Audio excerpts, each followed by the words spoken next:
Eu vou dar um exemplo de como se deforma a cabeça das pessoas hoje. Como é que é fácil deformar. Veja, quando começou a surgir a imprensa popular, a partir do século XVIII, XIX, o número de órgãos de imprensa era imenso, imensamente variado. Então, por exemplo, aqui nos Estados Unidos, cada cidadezinha tinha 2, 3 jornais. Isso já no tempo do Velho Oeste. Né?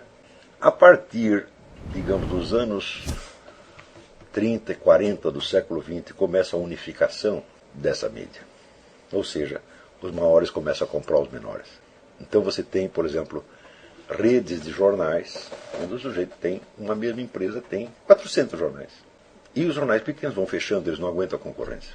Ora, se você compra vários jornais, você não vai manter 400 redações diferentes, você vai demitir 80% da redação, e você vai ter uma central que distribui a notícia para todos os jornais, e só tem lá mais 2 ou 3 redatores para dar um toque local, para fingir que o jornal é local, quando na verdade ele é igualzinho ao jornal da capital. Entendeu? Mesma coisa com canais de televisão e estações de rádio. Estações de rádio, menos, porque aqui, por exemplo, é muito fácil abrir uma estação de rádio. Né? Então no rádio você ainda conserva alguma diversidade. Mas nos jornais não. Você pega o jornal de interior aqui, você vê que quase todas as notícias dele vêm de uma central. Ou vem das mesmas agências de notícias, ou vem do jornal matriz que distribui para vários. Né? Por uma empresa que começou a fazer isso no Brasil, a Folha de São Paulo. A Folha de São Paulo comprou um monte de jornais, então os jornais só tinham diferente o título. Né? O título é a primeira página. O conteúdo interno era o mesmo conteúdo da Folha, diminuído e recortado. Né? Então, eu me lembro, por exemplo, quando a Folha comprou a Última Hora era um jornal enorme. Né? Eu lembro da antiga redação da Última Hora ali no Anhangabaú. Era imenso o negócio dele. Centenas e centenas de pessoas. A Folha comprou a Última Hora e começou a fazer a Última Hora com 20 pessoas. Né? Quer dizer, tinha o mesmo título, mais ou menos a mesma capa, mas o conteúdo todo era o conteúdo da Folha. Mudava um pouco a primeira parte. Então, a mesma coisa nos canais de televisão. Então, esta centralização permite que um número reduzidíssimo de empresas fabrique o senso comum. Como é que fabrica? Dizendo a mesma coisa desde fontes aparentemente diferentes, que no fundo são a mesma fonte. Então aparecem 400 publicações aparentemente diferentes, concordando no mesmo ponto. Não é concordando no sentido de que houve um debate e eles tomaram um lado. Não, não tem debate. A conclusão já é afirmada previamente ao debate. Ora, o cidadão comum, vendo esta unanimidade, ele não tem nem imaginação para escapar disso. Então ele acaba acreditando naquela coisa. Ora, sobretudo, isso se faz hoje no que diz respeito à ciência. O cidadão comum acredita que existe um consenso científico que já estabeleceu certas coisas como verdadeiras. E quem quer que siga contra as coisas está contra a ciência. E agora, como se forma um consenso científico? Através da confrontação de hipóteses. A confrontação de hipóteses é o próprio método científico. Onde não houve confrontação de hipóteses, não houve investigação científica nenhuma. Portanto, eis aí uma recomendação. Onde você vê uma conclusão científica oferecida para você sem que tenha aparecido claramente a contradição, o confronto de hipóteses contraditórias é empulhação. Sempre é empulhação. Não há uma única exceção. Porque se existe um noticiário científico verdadeiro, ele acompanhará as pesquisas científicas. E as pesquisas são feitas de contradições. Se não apareceu as contradições, se você só recebeu o resultado final, é porque não houve o confronto anterior. Ou o confronto anterior foi suprimido da mídia popular. Porque se você mostrar o confronto, o resultado final já não terá aquela certeza aparente, que é exatamente o que você quer vender. Então, um exemplo característico por exemplo, quando você pega todo este debate que existe sobre a certidão de nascimento do Obama, a posição da totalidade da grande mídia aqui nos Estados Unidos é o seguinte: vocês são os loucos. Por quê? Porque o Obama já provou que ele nasceu no Havaí. Ele provou através da certidão de nascimento que ele publicou. Ora, acontece que é exatamente esta certidão de nascimento, que é a certidão resumida, é esta que está em questão. A que está em questão, primeiro, porque ela tem sérios indícios de falsificação. Segundo, porque o mesmo documento pode ser dado a estrangeiros. Terceiro, porque esse documento não é aceito numa série de repartições americanas. Quarto, porque nesse documento falta uma série de informações, como o hospital onde nasceu, que foi o médico que atendeu, etc, etc, etc. Então, uma das mais velhas figuras da erística, da falsa retórica, é você usar como premissa do argumento precisamente aquilo que está sendo questionado. Veja, o porta-voz da presidência, o tal do Gibbs, ele disse oficialmente isto. Vocês não podem questionar o nascimento do sujeito. Por quê? Porque ele já publicou a certidão de nascimento. Eu digo, Mas o que estava sendo questionado é precisamente esta certidão. E não adianta você examinar a certidão, não adianta você fazer análise crítica dela, porque eles vão repetir eternamente a mesma coisa, como se não tivessem ouvido nada. Então faz de conta que não sabe tudo que existe de duvidoso com relação àquela certidão e usa de novo, e de novo, e de novo, e de novo, e de novo a certidão como prova, quando ela é justamente o ponto que está sendo contestado. Isso aqui acontece, sabe, o tempo todo. Então você cria o quê? Você cria um falso consenso, e a partir do falso consenso você tem autoridade para você rir da pessoa que contesta aqui. Esse mecanismo, ele é uniforme. Isso acontece em toda a mídia o tempo todo. Quer ver, o exemplo, eu poderia até passar isso como exercício para vocês. Vocês peguem a campanha antitabagista. Examine a retórica da campanha antitabagista. Então, me digam o seguinte, quando que vocês viram em algum jornal ou canal de televisão um debate confrontando, por exemplo, digamos, um sujeito que diz que o tabaco faz mal e um que diz que não faz mal algum. Vocês viram isso alguma vez? Mesmo quando existe uma discussão, a discussão é de direitos civis, então aparece o sujeito dizendo, eu tenho o direito de me envenenar e o Estado não pode interferir. Então a discussão é no plano jurídico, jamais no plano médico. Então não houve discussão alguma. Se não houve discussão alguma, como é que você pode dizer que teve ciência? Por exemplo, a confrontação de estatísticas diferentes. Por exemplo, todas as pessoas, eu recebo frequentemente avisos aqui, não, você precisa parar de fumar, você está se envenenando, você vai morrer, etc, etc. Um dos efeitos da campanha tabagística é que ela deu às pessoas o direito de serem intrusivas. Porque conselhos de saúde não solicitados são uma coisa terrivelmente ofensiva. Ninguém tem o direito de dar. Não, eu estou falando para o seu bem. Né? Pelo simples fato de ficar falando, você já está me fazendo mal. Porque você está me reduzindo. Quer dizer, eu faço parte da juventude marginal e você representa o establishment adulto. É horrível isso aí. É uma falta de educação monstruosa. Mas a campanha tabagística deu esse direito às pessoas. Né? Agora, se você pegar, por exemplo, a estatística, nós sabemos, por exemplo, que a duração média de vida aqui nos Estados Unidos é 72 anos. Se você pegar entre os homossexuais é 54. Agora, você tem o direito de chegar para o homossexual e falar, largue disso, você está arriscando sua vida, você vai morrer mais cedo? Ah, não pode. Então você vê que tem alguma coisa errada nisso aí. Né? Então, se você procurar trabalhos científicos a respeito disso, você verá que existe um número enorme de trabalhos estatísticos que provam a total inocuidade do fumo. E existem outros trabalhos que mostram os benefícios do fumo para a saúde. Só de você falar isso, as pessoas riem. Benefícios do fumo para a saúde. Da onde vem esta segurança com que o idiota se acredita montado na razão ao ponto de rir da hipótese do outro? Vem deste mesmo processo do senso comum fabricado. Agora, se você não acredita nisso, se você vai ver o próprio trabalho científico, você vai ver que não há motivo nenhum para rir. Isso aí é uma coisa muito séria, existe. Né? E a confrontação estatística, então, é monstruosa. Por exemplo, no Japão as pessoas fumam 2 vezes mais do que nos Estados Unidos e tem metade do número de infartos e câncer no pulmão. Na Califórnia, o número de fumantes diminuiu por 1/3, o número de casos de asma multiplicou por 4. E assim por diante.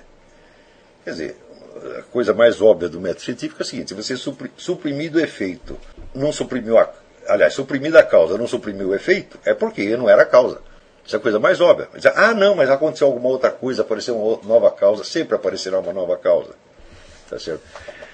Então, por exemplo, essa campanha tabagística é um exemplo característico, vamos dizer, que onde o estudioso dessas coisas ele tem a obrigação de saber quais são os meios de persuasão que estão sendo usados e se são confiáveis ou não. Veja, estejam avisados desde já. Qualquer campanha de grande mídia, qualquer uma, é sempre empulhação. Sempre, sempre, sempre. Não há nem uma única exceção. Onde a mídia faz um consenso, é porque é mentira. E ela faz precisamente por causa disso. Ou seja, a grande mídia não é confiável mais de maneira alguma. Ela podia ainda ser uma fonte de informação até, digamos, 20, 30 anos atrás. Hoje não pode mais. Justamente pela velocidade com que ela cria um consenso uniforme no mundo inteiro, já deveria ser suficiente para o cidadão comum entender. Ora, não houve debate, não houve confrontação, veio esse produto final aí e eles querem que eu aceite isso como se fosse o resultado de uma investigação científica séria. É a mesma coisa com relação ao evolucionismo, com relação a aquecimento global, etc, etc. Ou seja, eu não considero que seja defensável para um estudante de filosofia ele levar a sério nada da grande mídia. Nada nunca mais. Vocês podem tirar o cavalo da chuva. Ou seja, aquilo que parece razoável quer dizer, a um meio, a um ambiente de senso comum criado pela grande mídia, nunca pode ser usado como argumento ou como premissa de coisa nenhuma. Nunca, nada.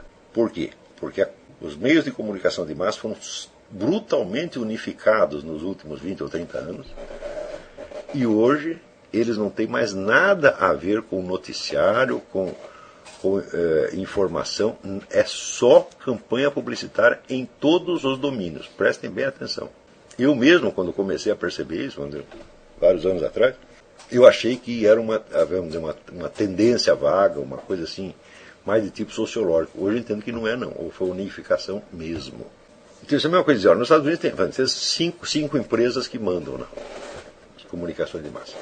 Graças a Deus surgiu a internet, que permite você ter acesso. Então, veja, um dos artifícios usados por grande mídia é dizer, não, essa coisa é só coisa de internet. Isso quer dizer, ela está dizendo, aquilo que eu não publiquei não é confiável. Eu digo, mas isso lá é argumento que você presente? E, no entanto, olha, você não imagina o número de cartas que eu tenho recebido de gente que diz, você cita fontes não confiáveis. Por quê? Porque são fontes desconhecidas. Eu digo, olha, eu estudei o suficiente para saber que o que não é confiável, por exemplo, o New York Times, não é confiável jamais. Por exemplo, se você acompanha o noticiário do Oriente Médio do New York Times, é tudo mentira da primeira à última linha. É sistemático. Quer dizer, é propaganda. Então, vamos dizer, esta segurança que as pessoas têm de que, não, nós estamos num meio onde existe, vamos dizer, uma classe de pessoas que sabe as coisas e nos informa, isso aí você vai ter que ter, essa certeza você vai ter que abandonar. Enquanto você não abandonar, você não vai entender nada. Enquanto você não começar, vamos dizer, a conferir tudo o que vem da grande mídia, mas não é tudo você não pode conferir, mas tudo aquilo que é uniforme. Quando aparece todos os jornais dizendo a mesma coisa, fala, aí é que é para você duvidar. Onde eles divergem, se está tendo divergência é porque alguém está buscando a verdade. Um pode estar mentindo, outro dizendo a verdade, mas quando todos dizem a mesma coisa, aí justamente é que é para duvidar. Veja, a análise da retórica publicitária confrontada com os procedimentos semânticos e estilísticos dos grandes escritores é uma das experiências mais formidáveis que você pode ter na vida.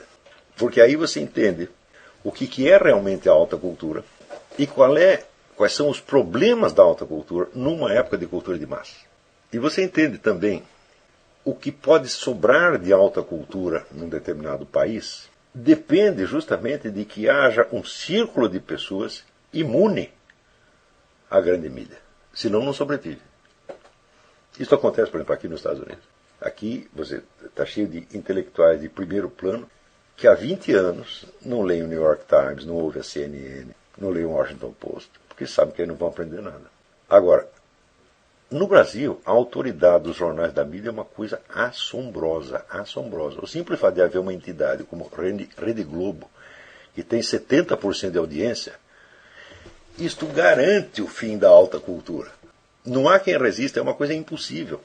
Você vê que uma geração inteira de pessoas no Brasil foi levada a acreditar que o Chico Buarque de Holanda é um escritor.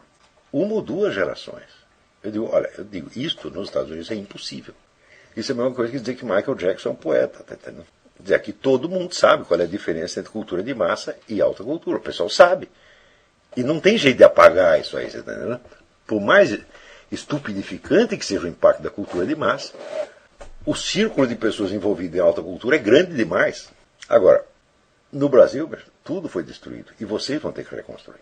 Por isso mesmo, vocês vão ter que ser espartanos. Eles falam, cultura de massa, não. Grande mídia, não. Nunca. Mesmo que ela diga tudo o que eu quero ouvir. Claro, você pode usar a cultura de massa como um instrumento de informação sobre o que a cultura de massa quer que você acredite. É assim como você ouve um mentiroso só para saber qual é a mentira dele. Mas é só por isso. Agora, no Brasil, o cinismo da grande mídia é uma coisa que não se compara nem aqui com os Estados Unidos. Porque está muito mais centralizado aí. Fora da grande mídia, não há o mais mínimo de capital para você fundar um jornal, uma revista. Aqui ainda tem muita coisa independente. Aí não tem nada. E as pessoas conseguem, quero fazer um jornalzinho. Você vai conseguir fazer um jornal mensal que você vai entregar para... Se for um cara muito sortudo, vai entregar para 2.000 pessoas. E mesmo os veículos de internet, no Brasil estão muito mal usados, porque não há independência mental suficiente para pensar fora dos parâmetros da grande mídia. Para pensar fora dos parâmetros da grande mídia, você tem que ter muita cultura. Você tem que saber muita coisa. E é o que vai acontecer com vocês. Vocês vão aprender muita coisa, vão adquirir a verdadeira independência. Independência, no Brasil todo mundo acha assim, não, eu tenho direito à minha própria opinião, eu penso independentemente, e daí quando ele emite a opinião independente dele, você vê que é igual a todo mundo. Né? O pessoal acha que independência é uma questão de vontade, uma questão de autoafirmação. Eu falo, não é. Independência é uma questão de poder. Né? Alguns têm esse poder, outros não. Esse poder é conquistado através de muito estudo, muita reflexão, muita seriedade, sobretudo muita coragem. Enquanto você se sentir abalado porque suas opiniões são diferentes ou não serão aceitas, você está ainda no passivo. Olha, o meu professor de artes marciais, Michel Weber, dizia o seguinte: antes de você aprender a bater, você tem que aprender a apanhar. Apanhar como? Apanhar sem ligar. Não prestar atenção. Apanhar e continuar. Apanha e continua. Apanha e continua. Aí sim, chega um dia em que você não liga mais para apanhar e daí você começa a bater. Agora, enquanto você está apanhando, meu filho, você não é uma força agente, você é um recipiente passivo da influência. Você só vai se livrar dessa influência, não é se isolando, não é proclamando a sua independência, mas é abrindo-se a outras influências, que é a influência da alta cultura de todas as épocas. Aí sim. Então, eu digo, não tenho satisfação por prestar a Rede Globo, porque eu tenho satisfação por prestar a Santo Tomás de Aquino, a Shakespeare, etc. Aí não tem mais jeito, aí eles não te pegam mais. Mas enquanto você estiver dependente deles, e note bem, eu peço que cada um de vocês analise a sua dependência. Veja quantas coisas que têm saído na mídia que você simplesmente acredita. E quantas coisas que aparecem ali, que a simples hipótese de duvidar delas te faz ter medo de que você ficou louco. Pergunta isso para você. Quantas vezes não tive a tentação de pensar uma coisa contrária, mas daí fiquei com medo de estar louco? Isso quer dizer que agora a medida da sua normalidade são esses doidos, toxicômanos, que escrevem jornais. Você entrega a sua saúde mental para que eles meçam, aí você é doido mesmo. Olha, cada um de nós tem que se tornar o fiscal único da sua sanidade. E você vai medir a sua sanidade pela sua sinceridade com você mesmo, pela sua capacidade de você falar com você mesmo e reconhecer as coisas que você sabe. Quer dizer, é a sua transparência para você mesmo que é o critério da sanidade.